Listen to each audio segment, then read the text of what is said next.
การเล่นหมอลำคือการแสดงศิลปะวัฒนธรรมอีสานไม่ว่าจะเป็นการร้องการลำไม่ว่าจะเป็นลำเต้ยลำกรลำซิ่งลำกรประยุกต์ลำทำนองขอนแก่นสารคามกาฬสินธุ์ขอนแก่นเป็นต้นสอนให้คนรุ่นใหม่ได้สืบสานวัฒนธรรมที่สวยงามในการเล่นหมอลำให้ดังไกลไปทั่วโลกแต่มันมีบางคนทำให้วงการหมอลำเสื่อมเสียหมดเจ้าของเป็นหมอลำไปออกแสดงหน้าเวทีบ่ได้ติปหน้าเวทีบ่ได้พวงมาลัยเงินหายแหละบ่นตีนั้นตีนี้ว่าคนเบิ้งผู้สมพอยกไม่ยก FC แฟนคลับบ่ให้เงินบ่ให้ติปนั่นแหละ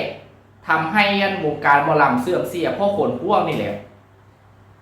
คนอื่นที่เป็นอาจารย์นักดนตรีคอนโวยนักเต้นช่างไฟพ่อครัวแม่ครัวเพิ่นก็มีค่าจ้างเป็นของตัวเองอยู่แล้วเพิ่นก็บ่ได้เรียกร้องติปอะไรเลยแต่ว่ามีหมอลำบางคนเนี่ยเจ้าของก็ได้ค่าจ้างคือกันกับคนอื่นตีว่าบ่ได้เงินติปหน้าเวทีบ่นแหละถ้าพวกสู่จะได้เงินปานนั้นพวกสู่เซาเล่นหมอลำไปได้นั่งซี่กันอยู่ญี่ปุ่นพุ่น